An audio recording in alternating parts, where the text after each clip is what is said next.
Today is Saturday, December 4th, and welcome to our extended Slow Home Studio workshop. My name is John Brown, and this is Matthew North, and we're not live today because we're traveling, but we taped this segment in order to have something for you all to do on a lovely Saturday morning in the beginning of December when you're not out Christmas shopping. And if you watched yesterday, you know that we're going to be talking about a project that we recently completed in our housebrand office, and we put the plans, the before plans and the before photos up on the site yesterday, and I hope that some of you have had a chance to put your two bits in and come up with your suggestions for the plan. We're going to show you our thinking process for the design, as well as some of the photographs of the project after it was completed. So let's go and talk a little bit more about the floor plan itself. We spoke a bit about the challenges that were there in the project, and basically it revolves around this stair. And not being able to move it, and what that does to this space and this space. Yeah. And the fact that we're also trying to make some sort of connection out to the backyard. Outdoors. Yeah, and we didn't really see the need to redesign the bedrooms because they were a young couple with a new baby, and they really did want the master bedroom, a second bedroom, and a study space. So we left those as is. The bathroom, of course, was inadequate and needed to be reworked, but and then the other big thing that the client wanted is she really wanted more storage in the kitchen. I mean, that was the kitchen for the square footage of the house, I think really hampered the kind of design of it. So we had to come up with some creative solutions for how to do that. In a tight space, as well as be more open. Because right now it's very, very contained. Let's have a look at some images here. We showed this image yesterday. This was the project from the outside. It's great. It's flat roof. It's quite nice. Not the greatest color. This is the image standing and looking this way. So you can see that there's a nice big window out to the street. And it's a nice street. And then there's this side window here. So it's a corner lot. Yes, right. So this also looks out to the street. Yeah. And so that was pretty important. Yeah. And then this is now looking this way. Yeah. So we've got it. You can see that suddenly the whole nature of the house shifts. This is a really unfortunate and unnecessary high window on that side. Yeah, and then a fairly standard kind of back door. Yeah. Which is really, and then we've got really, I have to say, it's a terrible sort of spindled guard around the stair. Yeah. Yeah, because they're trying to create a back entry, and it's all kind of screwed up because the garage entry is actually from the basement. So I mean, they've got a deck there, but it's kind of styled like a back entry, not really like a sliding door or a way to get out to the deck. So it's a bit strange, I have to say. That's right, and you can see that there's actually a wall there, and then there's a wall here. Yeah. And so the spindles that Matthew's talking about are right there. And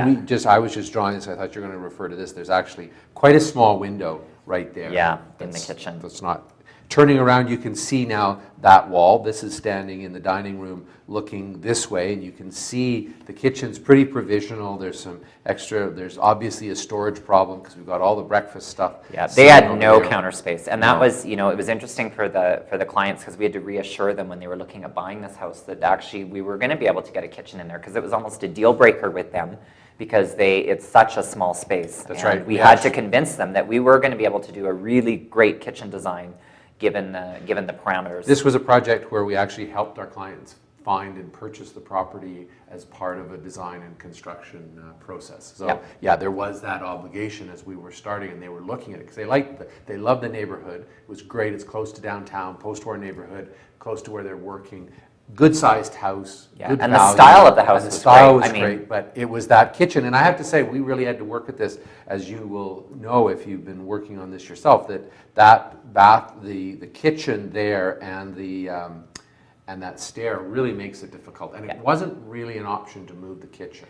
No. This because of the budget. And also they had a finished basement. And I have to say their basement was really well done. It was all recently redone, new paint, new carpet, so you can't really justify in this kind of thing. And they wanted to do a bit of work to the outside, and it's like, we don't want to spend the money repairing something that's already in good shape. So how do we do that? And that actually reminds me of the conversation or the point that Brad brought up after our last Saturday workshop, where he was questioning the whole addition of bathrooms and what it meant in terms of real estate value, particularly if you had to redo the basement. And this is one of those situations where the basement development really precluded any major changes in plumbing. Yeah, and they had a full bathroom in the basement and a fairly new bathroom, and it was nicely done. So there was no need, and so leaving a single bathroom upstairs actually made sense in this case.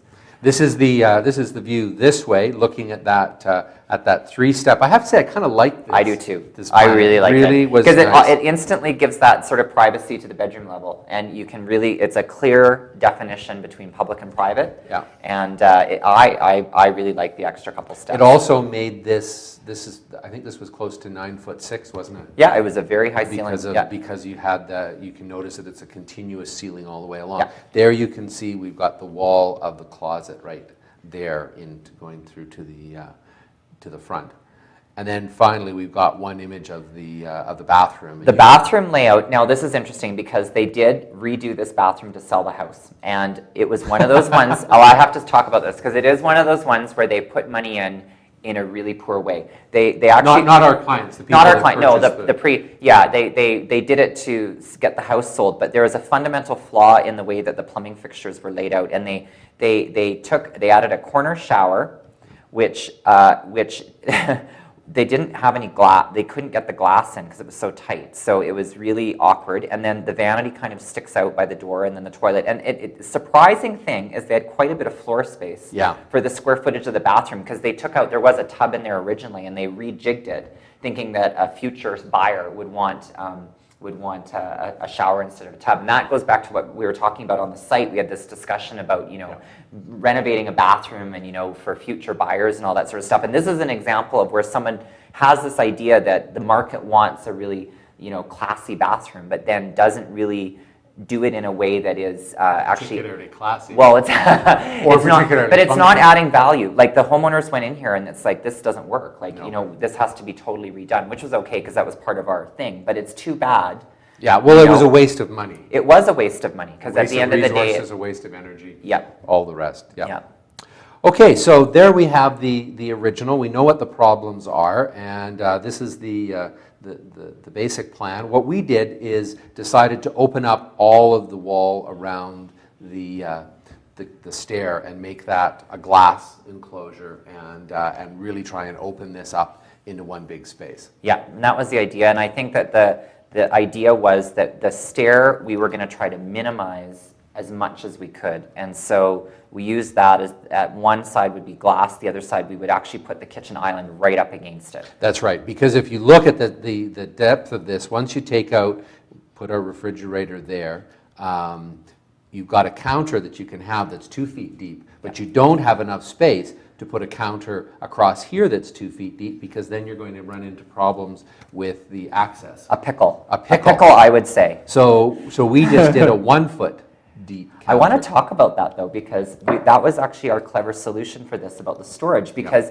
really interesting is that you need 12 inches for upper cabinet space to get your dishes, right? So if you think about that, if you were to extend that, now we don't have a very big space for uppers around the cooktop area, but we took that whole back wall and we extended it floor to ceiling 12 inches deep. And there is a ton of room in there. And we even put a slot window, which we'll see coming up, where we could get a bit of daylight through it.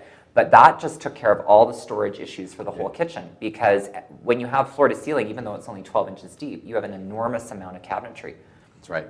So we did that, and then we also didn't have enough room to float an island, as you mentioned, and still have access all the way around. And so we put the island over on this side, so then there was enough space. I've drawn that a little bit out of scale, I guess.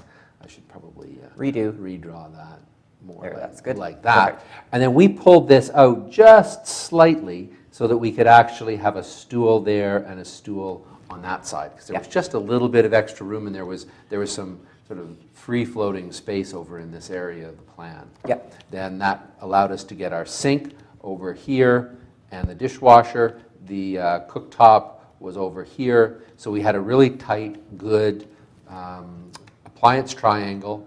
And then because of the way in which all of this was open, it actually there's quite a bit of space in the rest of the house for Yeah, I have to say, we'll see it in the pictures, the kitchen layout, it feels big. Like, and the island, it also helps to have the island, that extra couple feet, 3 feet coming out at the end. It really makes it, the whole space feel very spacious. So in looking at the living area, the next challenge was then how do we organize the furniture? And it was necessary to put in a focal point, obviously, to organize the furniture. And we chose to add a fireplace over on this side, right there. And then we blocked this out in a way to give it some compositional change, and then floated a piece across here, and then had another element there. Yeah.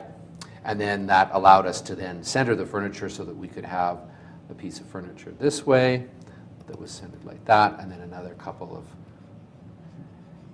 seats over Chairs on like that that, side, yeah. and then the dining room over here. And we did blow out the back window, and we got rid of that door. So we actually put a sliding glass door to the upper floor. So that, I mean, it's pretty simple. You know, like there wasn't a lot of structural stuff. We did do a drop ceiling actually over the kitchen, which we will talk about in the images when we come Do you up. want to talk about the bathroom? Yeah, the bathroom, we left the wall where it was because we didn't want to change the square footage of the bathroom because we didn't really have the option to do that. There was a flue, if you remember from the demo plan, that was there, so we had to keep that. And we actually kept the linen closet from the hallway in the same space where it was before. So we had this jiggy jog. It's that's the architectural term for like two different walls, two different planes of wall, a jiggy jog. So John's like rolling his eyes. Don't roll your eyes at me. That's a metric. It is a jiggy jog. So we had a jiggy jog. So we had 2 feet here, so we could put the vanity here, which was great. But we had this extra space behind. So what we decided to do was actually to use that as, again, floor to ceiling storage. And we used that as a medicine cabinet space. Great place to store all sorts of stuff. The toilet was there. We then created a really big shower across the back. I think this was the way the bathroom originally was laid out with the tub. We just put a single piece of glass there.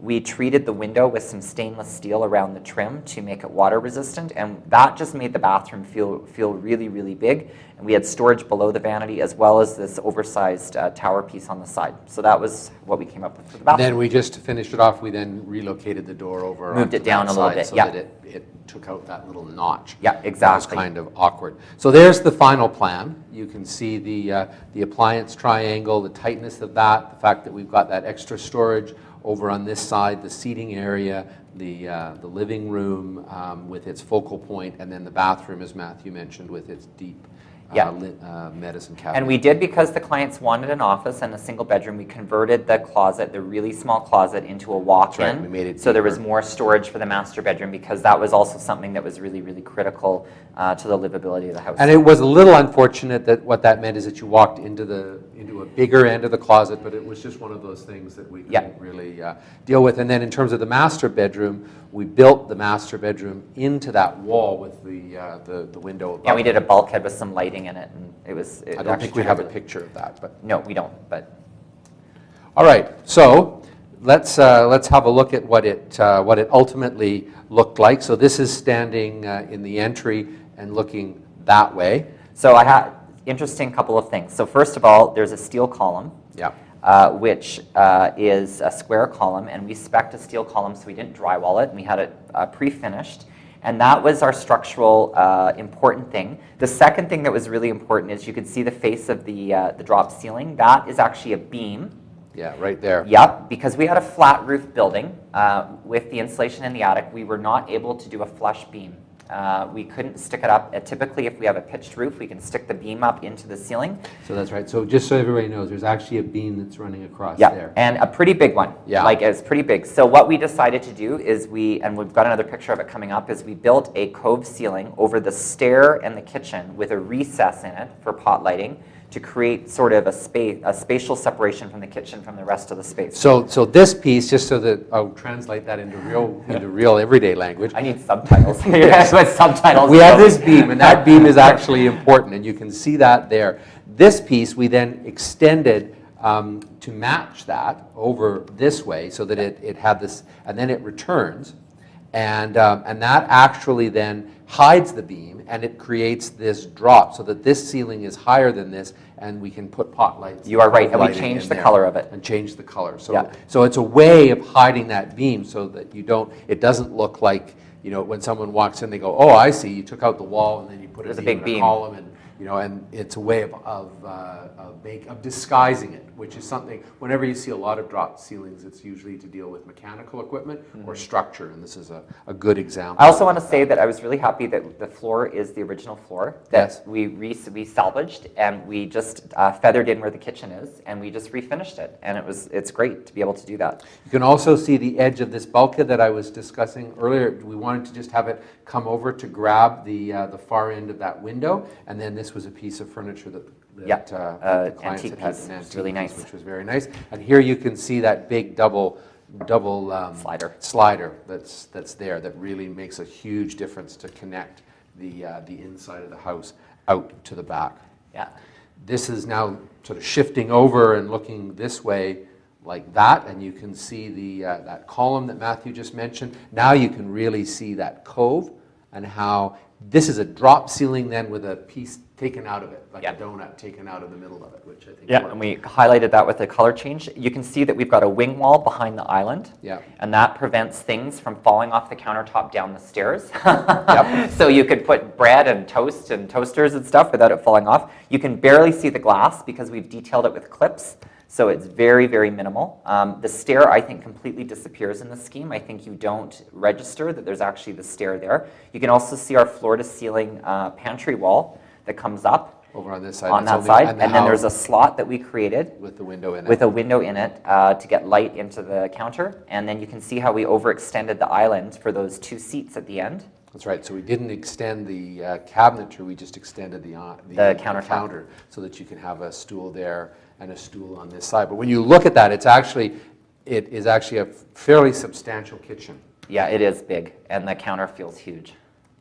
And then, okay, now this is looking back towards the kitchen from the dining room, so you can see the detail with the wing wall. So the thing I like about this is this deals with our issue that we talk about all the time, which is that view into the kitchen. And that was another thing. It's like, okay, well, you're gonna dissolve the kitchen, and then you're still gonna have a view into it. And you've got this thing about, if you're having a dinner party, are you gonna be able to see? Well, no. So we brought that drywall wall up 42 inches high, so it's 6 inches higher than the counter. Again, it prevents things from falling down. It acts as our guard, but it also blocks the view. And I have to say, it's a cost-effective way to deal with that whole side of the millwork, because you don't have to have millwork panels. It's just drywall. So from a cost efficiency point of view, having a drywall wing wall makes a lot of sense. So I think if we were actually here listening to the chat on the watching the chat, I'm sure there'd be some comments about these black guard posts. Do you want to talk about those for a minute? Yeah, well, we custom made those, and we did a detail where we integrated the nosing around the stair, which is also black. There you can see it. You can see there. it, yeah. That piece right there. Yeah, and it goes around. And we originally we had called out to do stainless steel posts. There you can see it. Yeah, that's a good example. We had called out to do stainless steel posts around the stair, like 2-inch posts with the glass, so it had that sort of stainless steel look. When we got the quote back for that, the posts were like $1,200 each or something, plus installation, and it was really expensive. So we looked into other options, and the most cost-effective thing to do was to get 3x3 oak posts, which were pre-cut as a standard rail system, and we just bought them from the carpentry store, and they were like, I think, $100 and something each. And the carpenter installed them with a lag bolt, like under, like that's why that sort of rim piece is there, because he actually countersunk the attachment underneath the post, so there was no visible fasteners. And then we just had the painters stain them all in black, which is also the color that we used for the fireplace volume, so they kind of tied in together. But we saved thousands of dollars by doing that, and it ended up being really rigid. And the problem, the interesting thing is that is a standard carpentry detail that is in every single tract house. The only difference is then they go and stick all those horrible spindles in between it, right? And it looks bad. But we just took the corner posts and bought 4 of them and used those to clip the glass to and stained it black. Yeah, I think it works particularly nicely. There, you can also see that the cove ceiling over in this view, I think, in a really nice way. So let's talk about the refrigerator for a few minutes. Yeah. We also, I think we were talking about that the other day, that this is not a counter depth. No, it's 30 inches. It's 30 inches. Yeah. And so all you need to do is you just have the cabinet that the refrigerator sits in come out an additional 6 inches. Because Yep. what's key to making this integrated and look like it's built in is that panel is at the same depth from the wall as the. You can see it. I got to show you in the plan because you can see it in the plan. We actually we got some of the the extra depth behind. We bought this the back piece.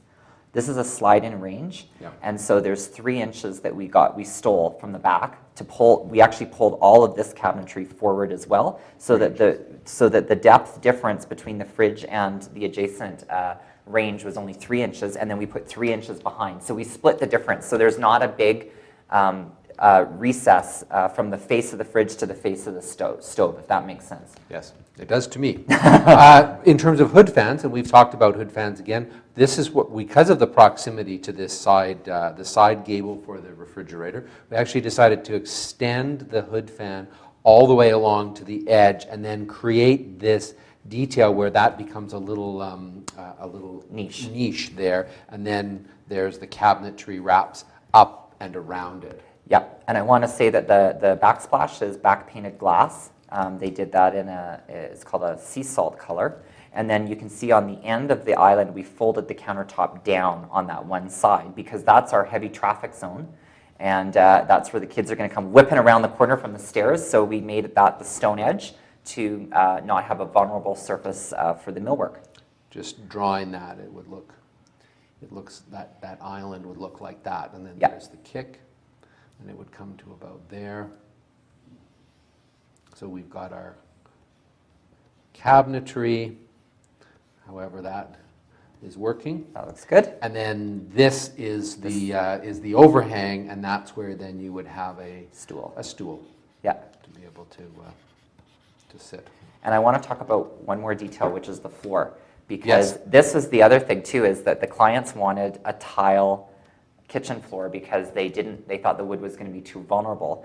And we were extending the line of the kitchen into the main space, and we're kind of blurring it a little bit to get extra room. And there wasn't a place where we could just draw a line and have a separate area for kitchen tile and then a separate area for hardwood. So we decided to do an inset in the floor, Right. where we kept a perimeter of about 3 or 4 inches of Right hardwood there. all the way around, and then set the limestone. So it almost becomes a mat. Exactly, a tile mat. Yeah, that was that, and I think it was it was nice because of the fact that these were we were saving the original floors. Yeah. And I think that worked. That worked well. And here we've got the last image of the interior, which is that the shower. Yeah, and this is, so the vanity, like what we talked about, has that mirror in front of it, and you can see there's a finger pull. And so on the vanity side, it opens from the top. So this whole piece here swings open like that. You'll notice that this line is really important because if the door was bigger, it would hit the tap. So from this point forward is storage from the face. From around the corner, from the toilet side, the storage is actually on end. So there was a storage cupboard that slid that you could actually get access. So the door, you wasn't able to have a swing door because you'd hit the toilet, but there was a sliding door that slid into the front face of the vanity to get extra storage in the back. And then we had a big drawer and then a bank of drawers here. Do you want to talk about the shower? Yeah, I mean, this was also a really good way to extend the visual space of the bathroom into the shower. We had a great window that we didn't want to get rid of because it provided a lot of daylight. We frosted it, we used a film on it, and we also put a small stainless steel trim all the way around the window that the tile butted into, and that waterproofed the window so that you don't have to worry about getting it wet. You can't use MDF or wood or anything in the shower. It has to be really water resistant. We made one big shower with a curb. We decided that we would just put a sheet of glass, one sheet of glass, hotel style, that you would just walk around to get in. We didn't put a door because we didn't think it was necessary due to the size of it. They had a rain shower head as well as a wall bar and a couple of floating glass shelves for storage.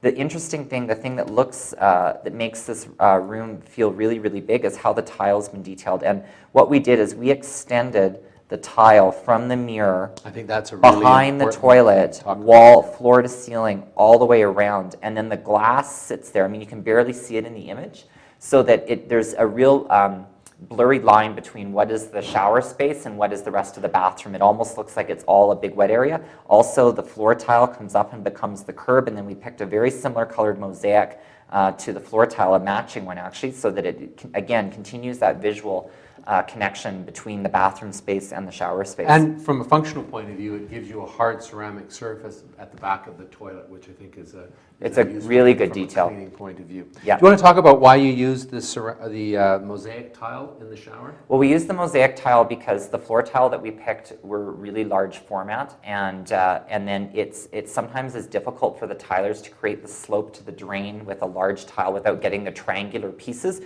In some of our more recent projects, we have been using larger format tile, and we've kind of come up with a way of detailing that. So you have to stay tuned and watch to see that detail. But if you're in doubt about depending on the skill of the craftsperson, it's much easier. Everybody knows how to work with a smaller, say 1x1 or 2x2 mosaic tile to get the slope. Floor I also have to say a huge issue with custom tiled bases is the slip factor. And with large format tiles, you don't know how slippery the tile is going to be until you go and have your first shower in it. And I know that the grout lines in a mosaic have better foot traction. And with a large format tile, we've heard stories of people actually sliding on the tile, like when it gets wet. So you have to be really, really careful of using big format tile on a shower base because of that slip issue. Well, and the grout lines are not just there for tread, for resistance. It also is a place for the water to shed, so that you don't have large pools of water on large tiles that then also add cause to that. slipperiness. So let's just finish off with an image of the outside. And again, it's very minimal. We painted the house and added a couple of some wood detailing. Yeah, I mean, we replaced the front door. We did a new front door. We painted the house a dark gray. We painted the flat roof edge in a sort of a straw color. And that was what really made the house all of a sudden become alive, because in the old version, it was forest green, the whole thing, and the window trim was purple or forest green. So we painted the house and all the windows in the dark gray, and the roof became a straw color. We wanted to create a new sense of entry, but we wanted to treat it very with a sort of refined detail level. Very simply, all we did is we created a cedar wing wall that steps down and a cedar deck structure that kind of comes out to the existing sidewalk. That's right. Then we didn't have the money to replace the sidewalk. No, and to be honest, it wasn't necessary. No. Like the concrete was, it's been there since 1960. It was in good shape. It wasn't cracked. It looked great. So we then took a very lightweight powder-coated metal rail, which you can see here as a structure, and then wrapped it with very thin, very fine slats. And then we repeated the slat detail again in the breezeway. So on the front of the house, there were these two kind of finely crafted details, and then the rest of it was just painted in a darker color. The clients went to the nursery and bought some really cool sort of tropical-looking plants, which for Calgary was kind of an unusual thing, and they put those in the planter, and it really changed the whole outside feeling of the house. Now, to me, it looks like something that you would see in Los Angeles or something. It had that sort of refined kind of Southern California kind of look. Well, I hope you enjoyed today's episode. I'm sorry that we're not able to be here to chat with you in person. We'll be back live next weekend with another design project with one of our long-term viewers. And hope you have a good weekend. Have lots of fun shopping for Christmas, and we'll see you next week. See you next week. Bye.